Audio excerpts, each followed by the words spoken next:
Hi, thanks for tuning in to Behind the Scenes at Michael Chang's and Dick Lee's Beauty World 2015 Episode 3. This is the last of our 3 episodes.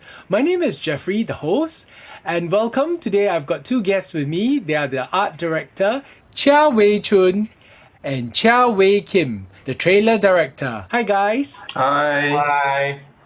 Okay, so before we talk about Beauty World, let me get to know you a little bit more.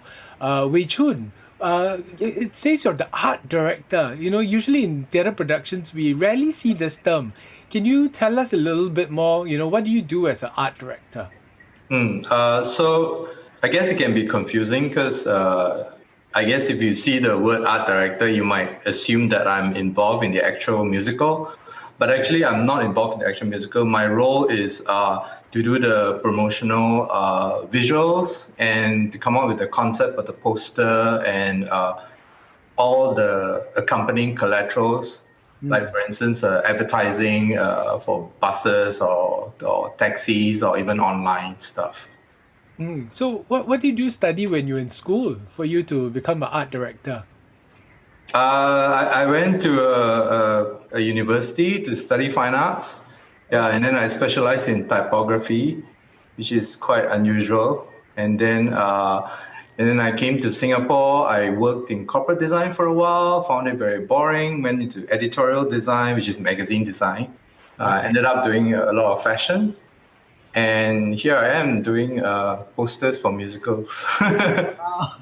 Great to know you. And let's get to know Wee Kim as well. Wee Kim, yeah. So, Wee Kim, can you tell us a bit? How did you become a trailer director?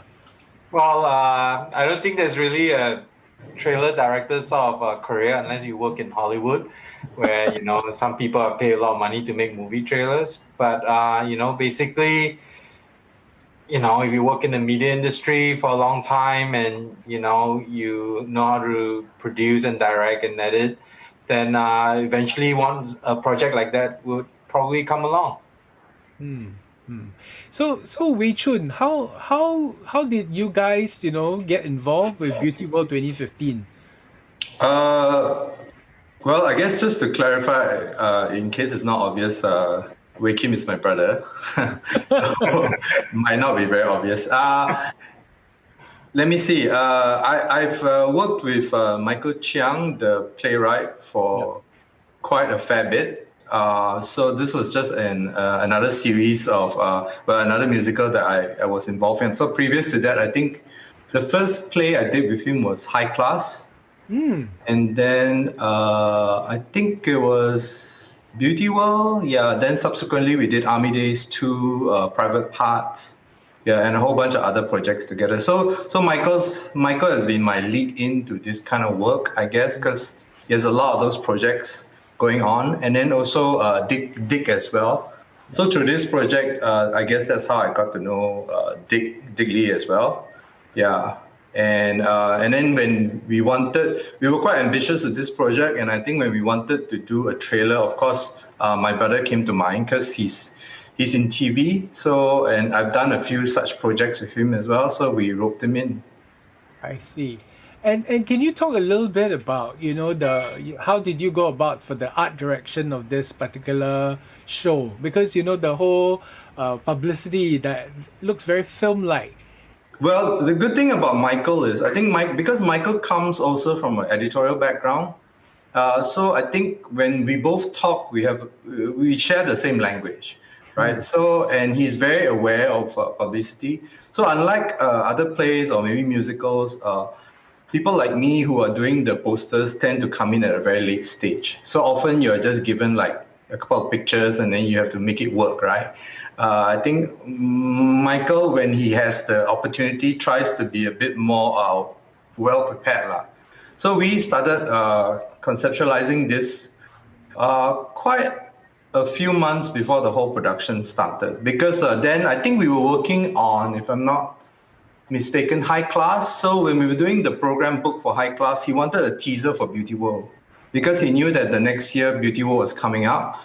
So like you see the background, the snazzy, crystally curtain behind me, that was actually used as a teaser for Beauty World.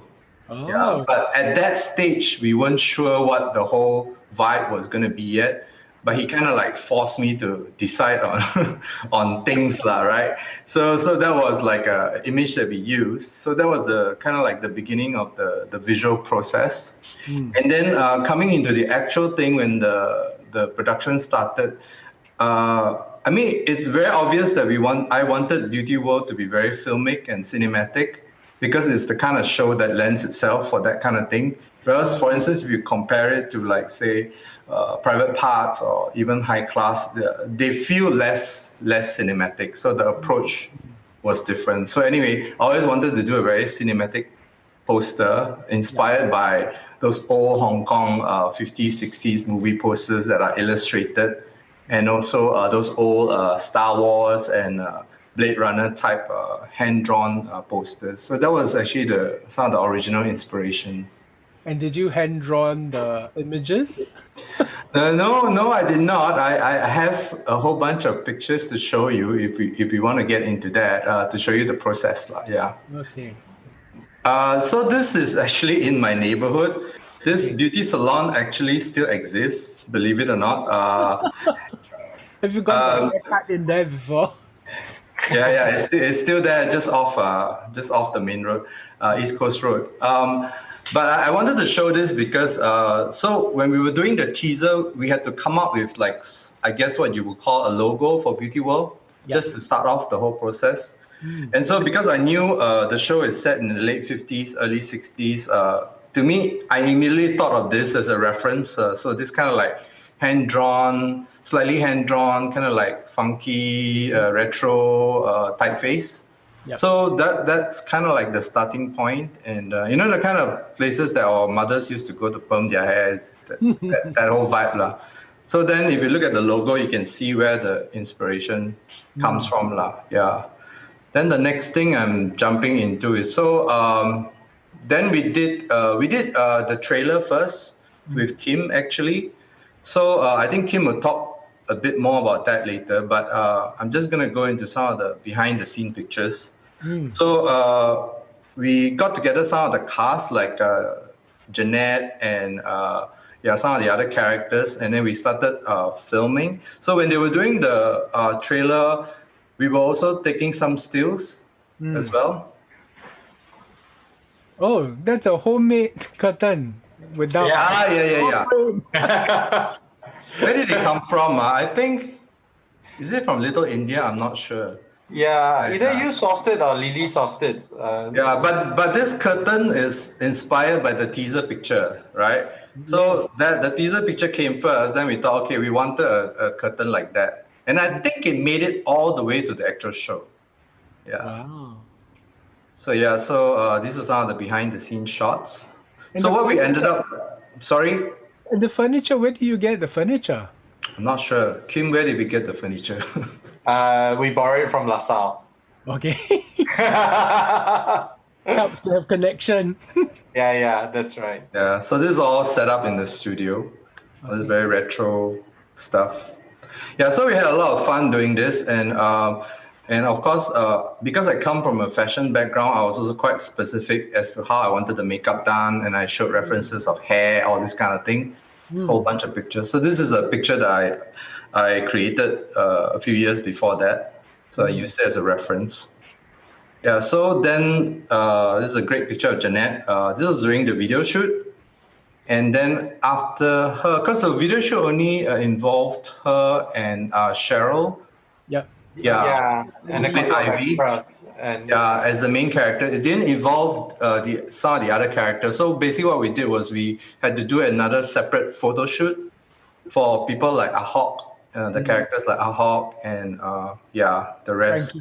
Frankie, and Mummy, the very glamorous Mummy. So all these were, we recreated the same lighting from the video shoot and then got all these images. So then what happened after that was I kind of composited all of them in Photoshop in this kind of rough way. Yeah. And then, voila, magic. Wow. How long did the whole process take you? Gosh, days, I guess. I don't know. I think it was really a lot of fun working on this. So I think the hours were not so noticeable lah. Okay. Yeah, but yeah. So because I'm not a painter or illustrator, what I did was I used some Photoshop magic to just kind of create this kind of like very painterly quality to them. So if you look at them very, very closely, you can see that it doesn't really look like a photograph. It looks like a hand-drawn painting. Yeah, almost like the olden days posters, right? Correct. Yeah. So it's trying to hark back to the 50s and 60s when all those movie posters were all hand painted. Yeah. Let's talk to Wei Kim on the trailers. No, so I think even before the shoot, so basically when we were talking about when Michael Chang and Dick Lee and Annie were talking about doing a trailer, and I got involved. What hooked me in was the fact that they wanted a cinematic look, right? Because it's not very often that you get an opportunity to do that. Yeah. So Dick and Michael had a storyline in mind, and what I had to do when I came in was to try and translate that into roughly 60 seconds. 60 seconds. Right, roughly. I think it ended up being a little bit over 60 seconds, but and that's the challenge, right? It's how you tell a story within a time frame, right? That's always the challenge to all of us, right? So I after meeting them, I went back with a script and an idea of how we can structure it while also being able to introduce or to give people a bit more of a feel of Beauty World in the sense. So it was fairly straightforward because I think what's good about this project is everybody had a clear vision or a similar vision of what they want to achieve. Right. So my job was not that difficult where, I put together a structure and all that and go like, okay, this is what I'm thinking. And is this what you guys are thinking about? So, very rarely do I only get like one script revision, but that was pretty much it. What? Yeah, that's it. Yeah. And, then after that, then it's getting down to, actually planning the shoot and working out like all the resources that we need to execute something like that. Yeah. Can you take us through the trailer and maybe talk us through, this is like a very special treat for our viewers to have a guide of the trailer. So basically, the whole idea was, we're trying to tell a story of, Ivy going into the beauty world, right? And it starts on black. There's audio, but it's a bit faint, right? And the whole idea is, we wanted her to walk towards these bright lights, right? And you can't really tell who these characters are yet, and but as she's walking, and when she hits that point, is to transition into the cabaret club world, right? And at the same time, we wanted to establish Lulu as somebody to be reckoned with, right? While also being able to show snippets of the beauty world's world, right, as well. And yeah, so basically at the end you get the part where Ivy and Lulu meet, and you can sense that there's a bit of a confrontation, and there's more to it, and that's it. It's a trailer. It's to tease you, and for people who know the story, then obviously it'll all come together, and for people who don't know, they'll get a sense of what the story might be. Yeah. I think it's really, really successful because, watching it makes me feel like a voyeur being invited to this encounter. Yeah, that's the whole idea, right? Is to take you into a world. And I think that's our job, right?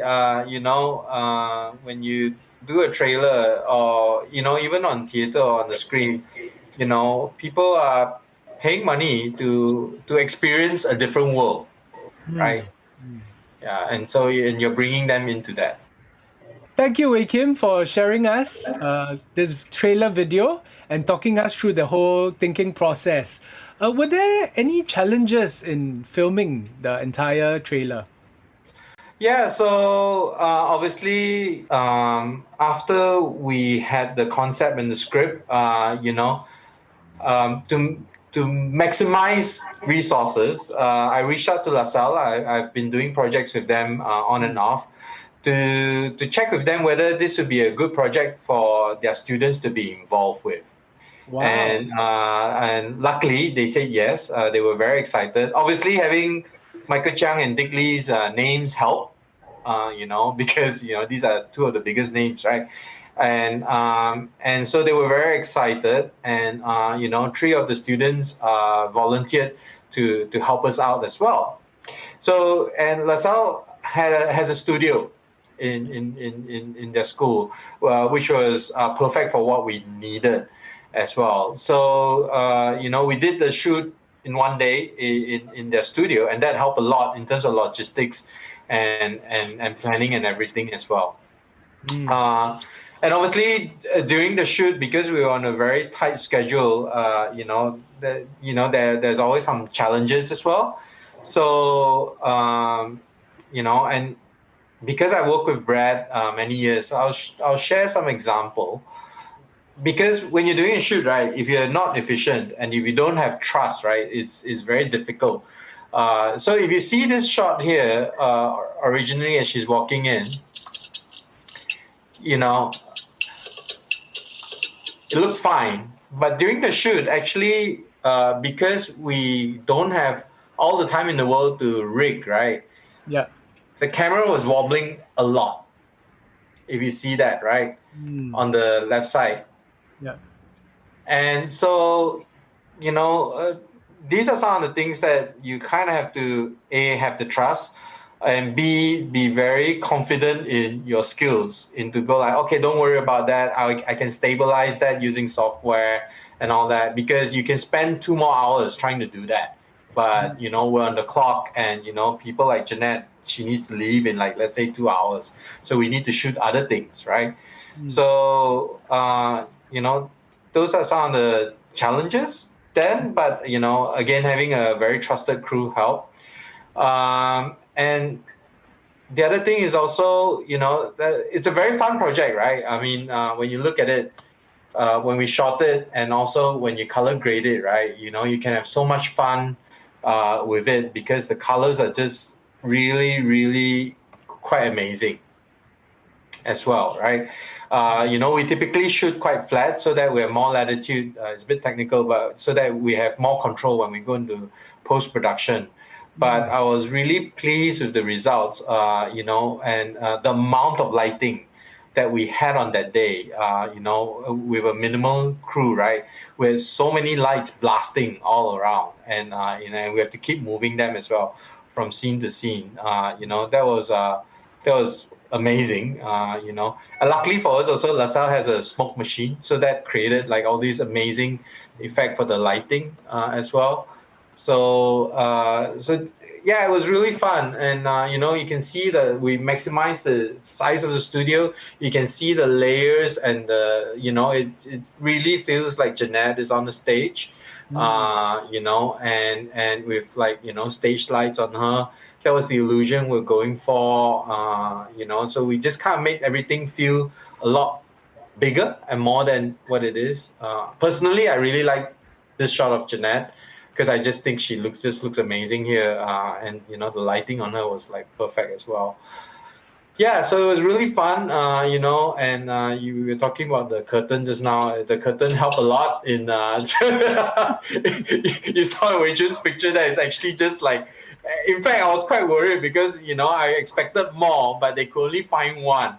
So we made the most of it by tightening the frame as much as possible, and having Cheryl step in through like that. So that was good fun. Yeah, it's always fun to learn new things. That's always good with projects, and being able to figure your way around those problems and challenges. And when you look at the end result, just go, okay, great.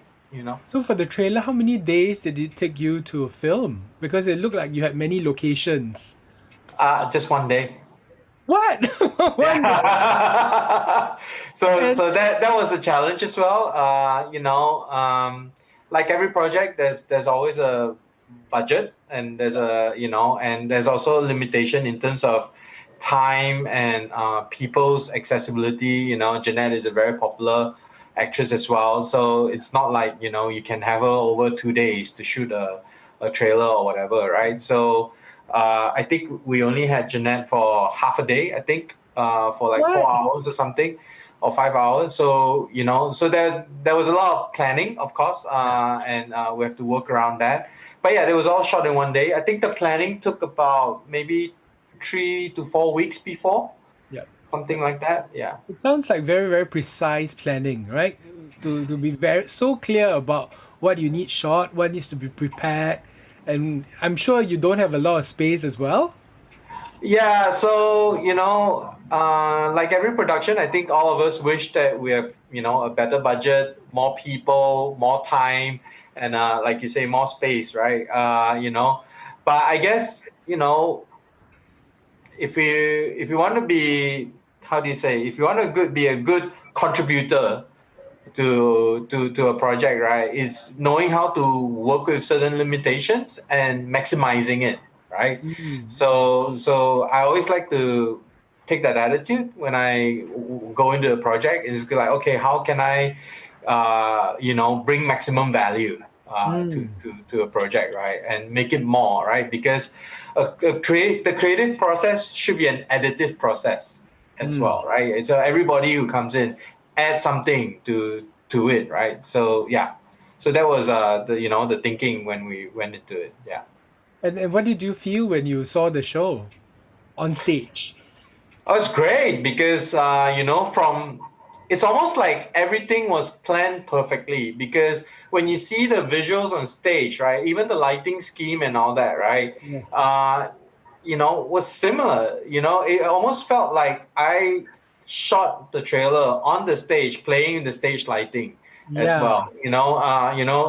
The costumes that were worn were in the play as well, right? Which again is very rare. Rarely do you see those things translating across from. You're talking about completely two different mediums, where it's Yes. theater, from video to theater, and then to also the poster, Mm. and it was very very consistent throughout. And I think, yeah, that was one of the proudest things I feel from the project, because Mm. when you look at the overall production, right, it was just so consistent Mm. in the Mm. creative field throughout. And so on the idea of translating the big vision, let's come back to Wei Chun, right? You had this idea, you created the poster, and I understand because for marketing you had to then adapt this idea of a poster to different publicity collaterals. Can you talk a little bit about the different collaterals that you had to adapt the idea, and did you have to make lots of changes? Yeah, I think the work was, as usual, whenever we start these projects, you don't really know what's fully involved. You know, because you're just not told. No lah. Because sometimes people like Annie who did the producing, I think sometimes you negotiate for things and suddenly you can get things that you didn't know you could get access to. Like so, for instance, suddenly you have taxi advertising. Mm. So we didn't think much about stuff like that, but it was quite tricky lah. Because to do taxi advertising is the poster was done as a very strong vertical Yeah. design, and Okay. taxis all go like that. It's completely the opposite. So I was like, oh no, I have to recreate the whole thing this way. It's like that was actually a fair bit of work, I have to say, yeah. But Okay. then once you've created such a nice key visual already, right? Then when you look at the taxi, of course you're not gonna, as a creative, you're not gonna sabotage yourself and go like, okay, I'll just put a not so great piece up for the Mm. taxi ride. The point is the taxi is the thing that people will see everywhere. So if you have a beautiful piece in your portfolio but nobody sees it and then they see the crappy taxi, it kind of like defeats the purpose of everything, right? So anyway, I'll just share with you some of the stuff that we also did. Yeah, so you already seen the key visual here, which is the master one. then the adaptations started lah. So this one will be the most obvious adaptation, which is a program for the actual musical itself. So this is usually we get people to buy this, so we really want it to be as attractive as possible. I think the size was quite big. It's almost a A3 size, I think. Wow. Yeah. It's like a typical musical big program. Yeah, pretty big. Yeah. Yeah, so that's the actual program, and then there's a CD at the bottom there as well. So with programs also, Michael is very meticulous. Again, because he comes from an editorial background, he always likes to write like stories. Then because Beauty World has a long history, so he will get writers to give you like a brief history of the play, of the musical. His programs are very info packed. It's not like just lists of cast and then some pretty pictures and then finish. He puts a lot of effort into it, which I appreciate. Yeah, so that's the actual CD that we did as well for people to buy if they like the music. So that's the infamous cabbie. Yeah, so that's the artwork, and then that's me and my feet approving the artwork. Oh, these are not the ticket stub holders. But No. That's actually a reduced version of the taxi artwork that came from the taxi's artwork people for me to approve, because I need to check colors and just make sure like Jeanette doesn't come out looking like a roasted chicken, like too red or whatever. Yeah. Very important, because by the time you see it in the cap, right, it's too late already. You cannot change. So then that's the actual cap lah. Yeah. So it's a weird canvas to work on because the shape is so awkward. But yeah, we try our best. So then there are things like there's 101 of these things. So they're like Facebook banners, online visuals for SISTIC, Instagram, all this kind of stuff. So then there are things like this, which is backdrops for publicity. So then they get blown to like bigger than human size, and these things are also important because like we put it in the foyer of the play. And so like when people come in or when they leave the play, everybody loves to take pictures lah. Yeah. And this one is a bit more unusual. Annie commissioned me to kind of like design a coloring book. So we got one of the cast members to do all these illustrations, and then we printed them and gave them out as a special gift for all the cast members. Yeah. I think his name is Edric Su. Yeah. Okay. And that's it. Wow, what I'm getting from this chat is that there's a lot of pride in what you do, and thoroughness and planning. Both of you, the two of you. So were you brought up as very thorough, passionate children at home? I wasn't.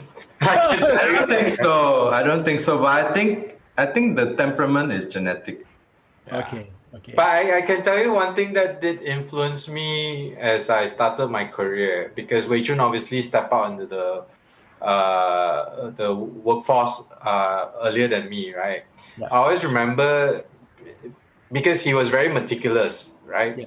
And I always remember because that he would say that his work is permanent, meaning that every time you design a poster or anything, right? Yeah. It's permanent, right? That one frame is permanent and people will stare at it forever and ever, right? So if there's not something that's not right or good about it, it'll always stare back at you.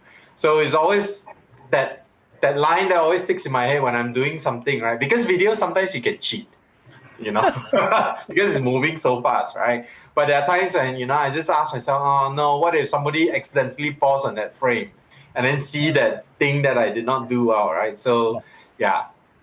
So I try as well. I don't remember. By nature, I'm not. I don't remember saying that at all. So yeah, it was a throwaway line from you, but it actually stuck with me until now. Wow. So, in case there are friends who are watching this and wondering, what does it take to be a good art director? Or what does it take to be a good trailer director? Yeah. Or what does it take to be good at what we do? Do you have some advice for young people who are watching this? Education plays a big part in it. I think that has to have some role. But I feel more than education is really the passion. For me, it's always constantly pushing myself and then looking at something and going like, oh, I've never done this before. But when I tell myself I haven't done this before, I try not to run away from it. Okay. So then I try to take it as a challenge, like, okay, I haven't done it before, but maybe I do it, you know? That's one thing. And then the other thing that I feel is important for creatives is always expand your world. Like there are graphic designers, or like for instance, there are people who are into fashion, who like fashion styling. I find some people tend to keep very much their exploration within that interest itself. So like fashion stylists, for instance, they always only love to read fashion magazines, right? They're not really interested in anything else. So I find that kind of thinking really limits the kind of work that they produce. Like for me, I'm really interested in a lot of things. So when I do, for instance, my fashion styling or when I create images, right, I feel that my work is very informed by a lot of other things. So, for instance, I'm very into Japanese culture, and then I actually studied Japanese literature in university. So, I'm able to say, okay, if the girl dresses this way, it has this kind of meaning. And so, to me, you're able to create very multi layered work that is like super interesting to yourself. And if it's interesting to yourself, it's very likely to be interesting to your audience. And it has depth. Lah. Yeah, yeah, and I think that that's such a important reminder. You know, don't be formulaic, right? As they say, right? Because you know you run a very successful agency. How do you keep ahead of your own game? You know, is there pressure and all that kind of stuff? Yeah, definitely.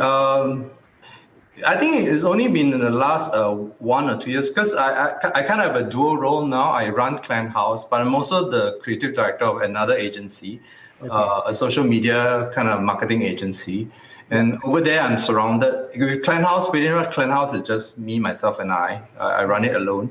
But with the other agency, I'm surrounded by a lot of young people.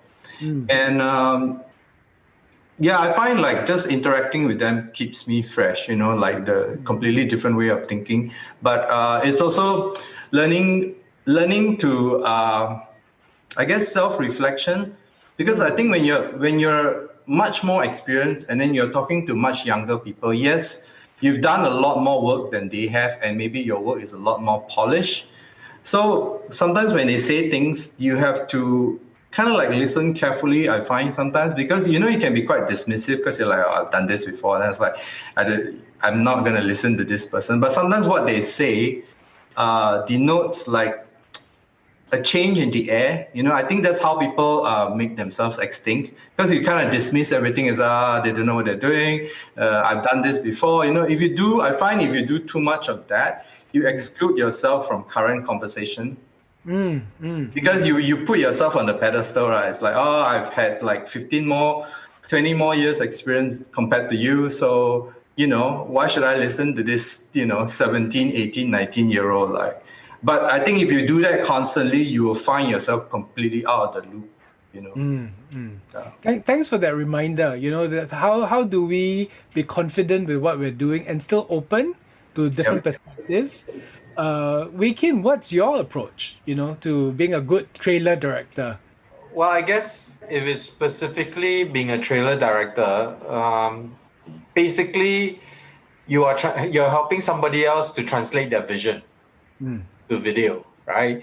So it's really being a very good collaborator, trying to understand what they want to achieve, and also in terms of the look and feel, right? It's almost predefined in the sense, right? Because you know, if in beauty world I do like crazy effects and flip the video around this way and have like these flashes and all that, right? That just doesn't fit it, right? But it could be my style, right? And like what you're saying before as well is to not be formulaic too, right? So what you have to do is you have to work very closely with the creators to understand the material and to be able to bring it to the screen. Yeah. And talking about collaboration, I hear that the trailer won some awards, right? Yeah, that's right. So I for a lot of my projects, I work with this DOP, director of photography. His name is Brad Dillon. He's been in Singapore for 25 years. Very much a Singaporean as well now. He's from Australia, and he's a certified ACS. So meaning that there's an Australian Cinematographers Society. Okay. So when you watch like Hollywood movies and all that, right, at the end credits, when you look at the cinematographer's name, right, sometimes they have like ASC or ACS behind. It just means that you're so good that you're recognized in that peer group, right? And every year Brad shoots a lot of stuff, and the work that he likes, he thinks he's done something good, he'll submit them. And for 2015, Brad submitted Beauty World, and he won a bronze in the Queensland ACS award under the I have it written here, under the Entertainment TV Magazine Breaks and Promos category. And but he didn't just win bronze, he also took a silver for another project that year because he took 2 out of 3. Thank you, Khim, for sharing, and thank you, Chun, for sharing. From today's sharing, I can see that I've learned so much about being open, listening, and not being afraid to take on challenges. Because as we have seen in your the way you work and the way you think, from ideation to production. Yeah. So, ladies and gentlemen, please join me to thank Chun and Khim. Thank you. Thank you. We've come to the end of all 3 episodes of Behind the Scenes at Michael Chang's and Dick Lee's Beauty World 2015. We'd like to acknowledge all our supporters, the National Arts Council, SISTIC, Academy of Rock, and the Singapore Street Festival. This program is a part of SG Culture. Appreciation shout out to Brendan Wong for sound and video, Agnes Tay of ATMC for PR services, and Wei Chun for all our virtual backdrop. This is your host, Jeffrey Tan, and it's been a pleasure. Thank you and goodbye. Bye! Bye!